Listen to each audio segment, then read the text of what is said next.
Want to transform your messy Tableau Public dashboards into something clean, organized, and a joy to explore?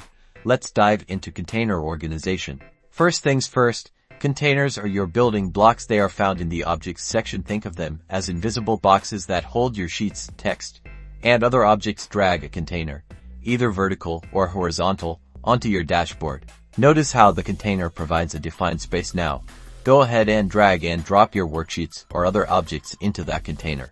As you add objects, they'll automatically arrange themselves to control their placement within a container.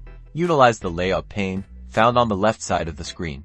You can adjust the container size and the alignment of the objects within it using this layout pane. Adjust sizing and add padding.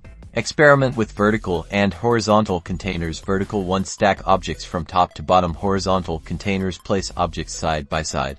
Nesting containers create sophisticated layouts. You can place a container inside another container for even greater control. This allows for complex arrangements once it is properly nested. You can hide titles and add titles yourself. By mastering container organization, you can build Tableau Public dashboards that look professional, present data effectively, and create a great user experience. Go forth and organize.